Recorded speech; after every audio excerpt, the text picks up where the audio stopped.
Again, we're doing this again. We're doing this again and again and again. And I have been going through some stuff here at home and working on me. I've been reading the book Breaking the Habit of Being Yourself by Dr. Joe Dispenza. Maybe we should do like a book club and everybody read the same book and then talk about it on Daily Fuel. That just popped in my head. I don't know if we're going to do that. If you're into that, let me know. But anyway, so that's what I'm doing. I'm reading that book, and it's not a book you read and then you get to the end and you're like, oh, that was good, and you put it down. No, it's like a workbook, and there's meditations in it, so there's like chapters you got to read like every day. You reread it over and over again, and you go through the steps, and it's a daily thing, and it's week 1 and week 2 and week 3, and it's a lot of work, and you got to put the time and energy into it, and that's what I wanted to talk about today. Why I called this one Again, because you got to do it again, and I think that's probably the biggest mistake that I make is in things when I decide I'm going to do this thing now, is that I'll give it a little time and then I kind of like start slacking off on it, and I go back into the habit of being myself. I have a sort of a comfort zone where I know what to expect and I kind of know how to do what I'm doing. But if you want to have a life or a career or a business or a family or whatever that's radically different from where you've been, then you got to do something radically different. And so let me ask you a question. See if this sounds familiar to you. I don't know if in entrepreneur land, right, which is where I come from, you gotta market yourself. You have to do sales and all that stuff. And so with marketing, there's always like all these things you can do. But a lot of times what'll happen is you'll get into the marketing part of your business, but then you'll get into the business part of your business, and you forget about the marketing part of your business. And then, because you forgot about the marketing part of your business, the business part of your business will eventually start slowing down, and then you're like, crap, I gotta go back to the marketing part of my business. And it's better to have the marketing part just going constantly, because then that feeds the business part of your business. But we don't all do that, do we? Because we get bored of it, we get frustrated that something's not happening, or maybe a job comes in and now you got to work on the job. So it's that's what happens in entrepreneur land. But I noticed that the same thing happens with my spiritual practice, especially if I have this dream goal that I want to work towards. I'll start. I'll start on like I'm gonna meditate every day, and I'm gonna do this, and I'm gonna do that, and I'm gonna make it happen. And you start doing the work, and maybe you start feeling better for a little while. But I don't know if you're like me, I sometimes start to get frustrated that things aren't happening quickly enough, or especially for me, I think what happens is something might happen that like you get a phone call from somebody, or a thing just happens, and it just gives you a 180. It's just like a punch to the face. You're in this thing and you're just going with the flow, and oh man, I'm really gonna make this happen this time. And then all of a sudden it's like who's texting me? And it's like, oh crap, and now you're suddenly in a bad mood, and you're just like, forget it, this just stinks, I'm not doing this anymore. And I've noticed that's kind of my pattern, that I would be really into it and I'd want to work towards this big vision, this big dream that I have for my business, and then something would happen that would just sort of be like, real life dangling in front of my face, and I'd be like, crap, I gotta go deal with this, and then forget it, now I'm too busy, I'm in a bad mood, I try to meditate and I can't get into it, and I have a million excuses. So now I'm reading this book, Break the Habit of Being Yourself. And that's my habit. My habit is to start and stop. Start and stop. Well, I got to break that habit, right? So that requires me to do this work every single day. And that's why I like his approach in his book, because it forces you to do it every day. And my wife is doing it, and we kind of promised ourselves we're going to do it. And I have been. But today was one of those days where the thing happened that and I recognized it, because part of the book and the program is that you recognize the things that sort of make you go back to being yourself, back to your old ways, this is about changing your personality, is what the book is about. So the thing happened today that ordinarily would have been the spark of forget it, and tomorrow I'd be too busy, or now I gotta go do this thing, or I gotta put out this fire, or whatever. Whatever the thing is irrelevant. There's always a thing, But I let myself feel it for a few minutes, and then I said, okay, I'm not doing that hamster wheels. I'm not being on that cycle anymore. I'm done with that. I am doing this again. And that's when I knew that today's thing was again. I'm doing it again. And the thing that I realize is that when that thing happens, when that punch to the face happens, when that text message or that call or the client or the whatever happens, that just sets you in a mood, and now you can't do your thing anymore. It seems like the end of the world in the moment, but really what it's doing is it's enticing me to go back to my comfort zone. I know how to deal with these issues. I know how to put out fires. I know how to go back to the business model that's the hustle, hustle, hustle. I know how to do that. I could do that all day long in my sleep. What I don't know how to do is what I said I want to do, is make this film and make this thing and put this out there and get to the level that I want to get to. I don't know how to do that. I don't know how to write it in a business model. I don't know how to figure it out 57 steps ahead of time. And that's not comfortable for me. So I guess this one isn't fast. That's not comfortable for me. So excuse me, when the thing happened that sort of triggered me and was like, oh, this is my opportunity to turn tail and run back to what's comfortable, I said, no, I'm not going to do it. I'm going to do my thing again. And I'm going to come here and I'm going to do it again tomorrow. And I'm going to do it again tomorrow. And it kind of reminded me of you. Have you ever seen that meme? It's the guy with the pickaxe in the tunnel, right? And he's picking, at the dirt and stuff. And he gives up.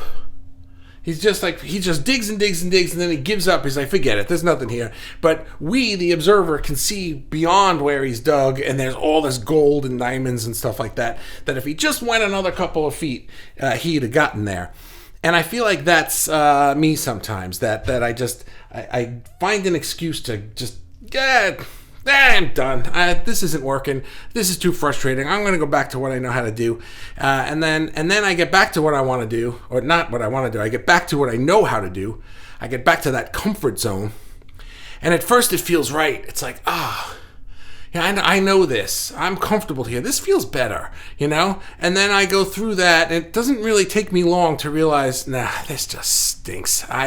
I'm back where I started. I don't want to be here. And then I go back to seeing the big vision again. I'm like, that's what I want.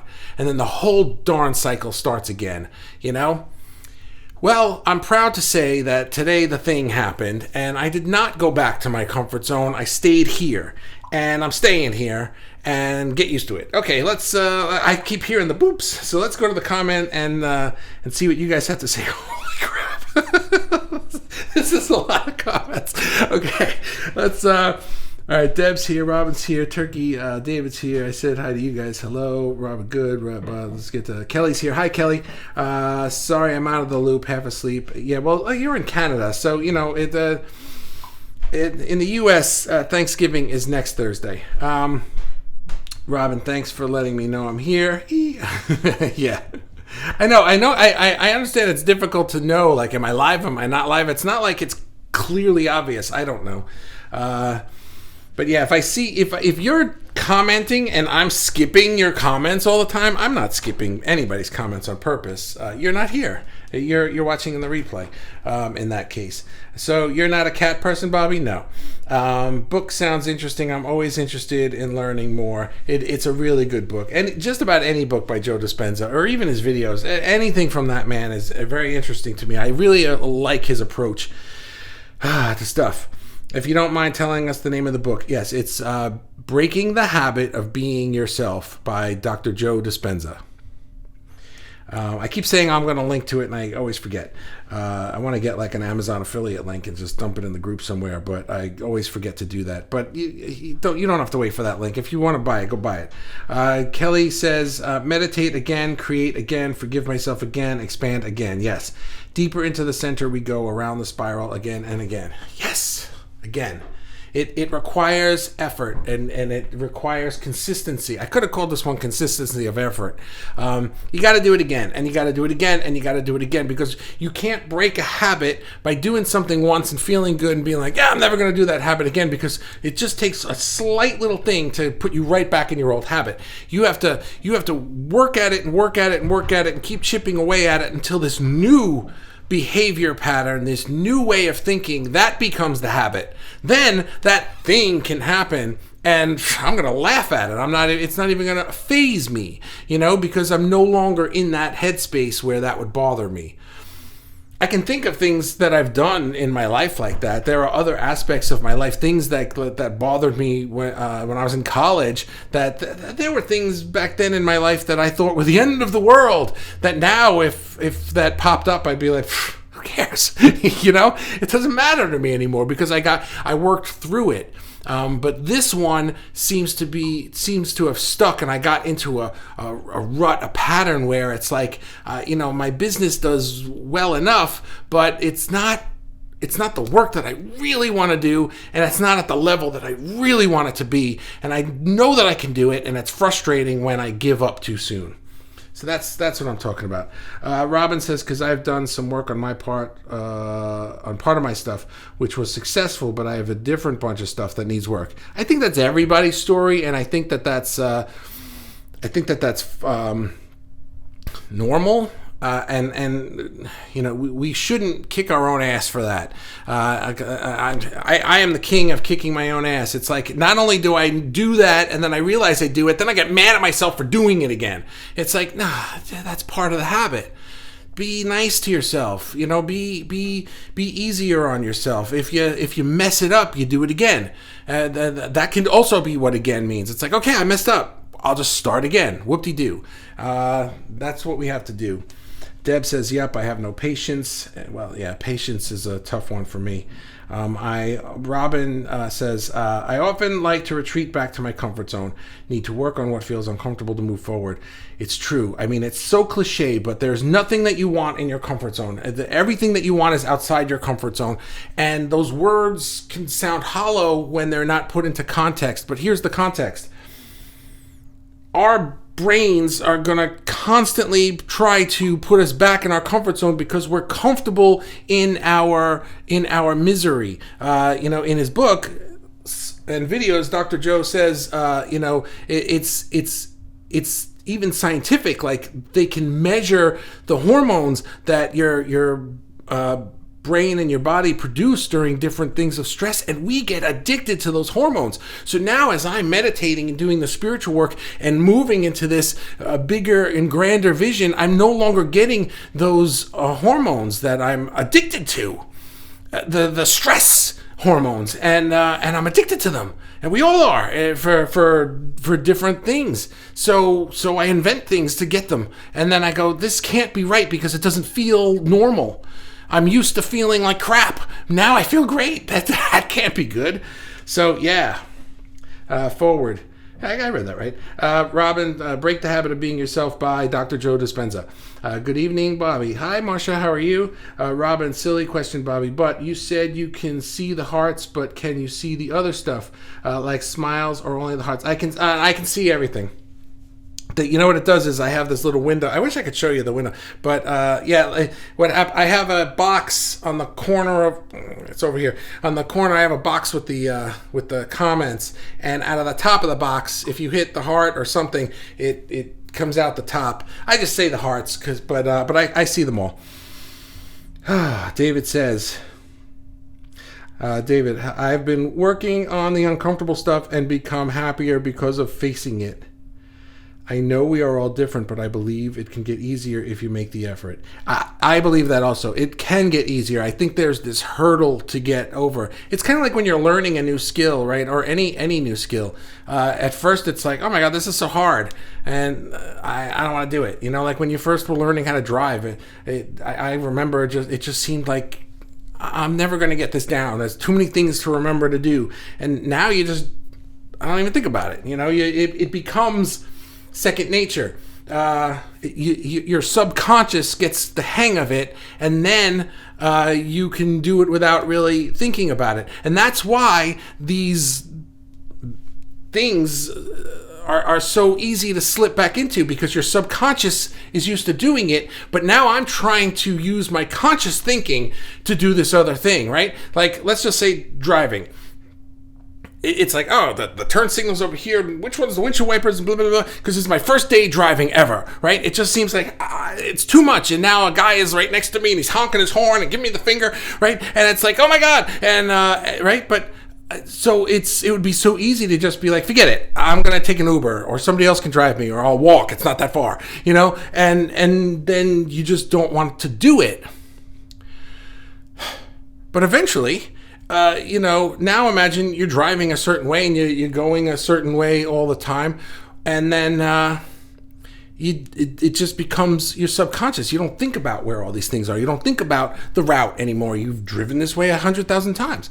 So when you're all of a sudden now, if you're trying something new, but then something is looking at you going like, here's the way you know how to do it, your subconscious just wants to go that way because you're so used to doing it. I might be overcomplicating this explanation, and I can't see anyone's reaction, so sorry about that if I did. Deb says, yes, learning to let go and be comfortable with being uncomfortable. Yeah. Yes. Oh my God, I can relate. Gets too hard, want to chuck it in. Yep. Yeah, absolutely. Just keep swimming, says David. Well, I think we're all doing that together, and that's one of the things that I like about Daily Fuel is that this forces me. See, like, if I had this issue and I was like, this is something really great to talk about, but I didn't have Daily Fuel, then I would probably think about a script and I'd write it all out, and like a month from now a video would come out. But I was like, this is what I'm talking about, and it's today, so I have to do it, and I just have to figure out what I'm going to say about it. And it's kind of forcing me to do it, and this isn't really comfortable for me. It's not comfortable standing here with these lights in my face and I'm looking at the dead black circle that we talked about another different day. You know, I don't see your face when that's why I like the hearts. It's like the only response that I can get. So when I hear the clicks in the hearts and I see them, then at least I know I'm onto something. But I can't see, you know. Robin, learning how to let go, I find tough. Yeah. Deb, thank you for all the things. I see them. Thank you for sharing, Bobby. You're welcome, Deb, and everybody. Me too. Hard to break out. Yeah. Ray says, in Canada, Thanksgiving's in October. That's what I thought. I always forget now. That's okay. I don't know when Canadian Thanksgiving is. So the fact that you even knew that it was around now is like pretty cool. Did American Thanksgiving for the first 20 years of my life. Now I'm at the age where I can use it as an excuse. Okay, cool. David put a link. Be the first. Amy says, Amy, did I say hi to you? Hi. Be the first person in line to be nice to you, because let's face it, there's already a line of people who aren't so nice. Don't join that queue. I agree with you. You know, it's really, it would be nice to be nicer to ourselves, would it not? I think so. Oh my God, I'm cracking up. This is so me. Ha ha ha, says Deb. And Tony's here. What's up, buddy? How you doing? This is relevant to a lot of areas in life. Yeah, I think so, right? I think we're going to explore this more and more as time goes on, because it's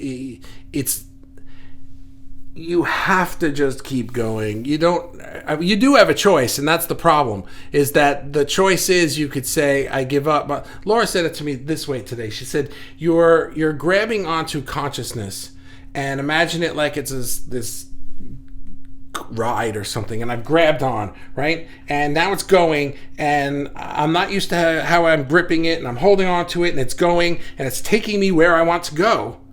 And I can hold on, but it's not comfortable and it's not familiar, and I don't know how to do it, and I'm not sure. I don't I don't have any guarantees that it's going where I want to go. Other than that, I believe it is, and I can't plan it out because I can't see where we're going. But as we're going, things are whizzing by that I know. I know that, and I know that thing, and I know this thing, and then I can say, you know what? With time out, I wanna be on this thing for a little while, and consciousness, the universe, your soul, whatever, is going to be like, okay, it's fine, but I'm still going, and goes, and it just kind of like drifts away. And now you're back in the thing and you're like, oh, this feels comfortable. I know this thing, and I know this thing, and I know this thing. That was a scary ride. I didn't know where I was going. I didn't know what I was doing. I've never done that before. But this I know how to do. And then you're in it for a little while, and you're like, yeah, I know how to do this. And oh yeah, I'm remembering now. Man, I remember. This sucks. I remember now. This absolutely sucks. I hate this. Why am I doing this? I want to go that way. And then the whole thing starts again, right? Well, I didn't let go today. I kept going. I read that one. Path of Least Resistance. Yeah. Is it? So when you're in it, it doesn't feel like it is, right? I don't know what you said that about, but hi, Bob. Lost the sound again. Sorry. That's my dad. I don't know why you have no sound. That stinks. Pattern interrupt. Pattern interrupt. Oh, yeah. Wow. How does pattern interrupt apply to this? So pattern interrupt is like when you're doing a thing. Okay. My brain is frying. Yeah, Deb, could you expand on that a little bit? I'm sure where you were taking that. That was also the last comment, so I don't have another one to read. But that's basically it. What I was saying is, we're in a place. We want to go to a place, and you have a choice every day. I can either do the work to go to where I want to go, or I can get off the ride and I can stay where I'm at. The problem is that for me, every time I get off the ride to stay where I'm at because it feels more comfortable to do so, it does not take very long for me to realize I don't like being where I'm at, which is why I got on the ride to go to where I want to go in the first place. And I've been doing that in a cycle over and over again for a long time. And today I recognized the trigger that could have gotten me off that ride back to where I am, because they're subtle and they're clever and you don't notice it in the meantime because it's a big emergency and it's like, oh my God, I got to fix this, I got to fix that. And before you know it, a week went by and you didn't do your spiritual work anymore. And then you're like, damn it, I did it again. There it is. Deb, when you realize you're going down the rabbit hole of the old ways of being, choose a different path. Oh, okay, yeah, right. Breaking the habit of being yourself, right. Choose a different path, yeah.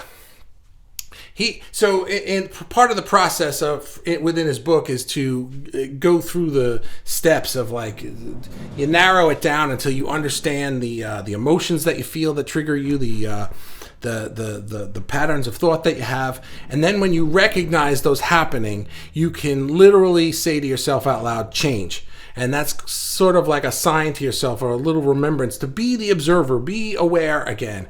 Okay, time out. Before I decide to let go and stay at this thing, or before I decide to leave this thing and go here, I can pause the whole game for a second, everything freeze, and I can decide, where am I going? I know it's uncomfortable to go where I want to go, but I can think this through now because I'm the observer. I'm not stuck in the middle of this. I can get off the ride for a little while. I can stay where it's more comfortable and think through this. It's going to be more comfortable, and then it's going to slow down, then I'm going to get bored, and then I'm going to realize this stinks, and then I'm going to want to go back on the ride, so I may as well just get back on the ride. It's uncomfortable, but if I keep doing this again and again and again, eventually it becomes more comfortable, and I understand what I'm doing, and I get where I want to go more. I'm going to leave that one here. Thanks. You guys are great. This was a good one. So, all right, Deb, you can have the booby prize today. I have to go take a ride to pick up my daughter at her work, and I will see you tomorrow. Have a wonderful day. Thank you so much. Bye.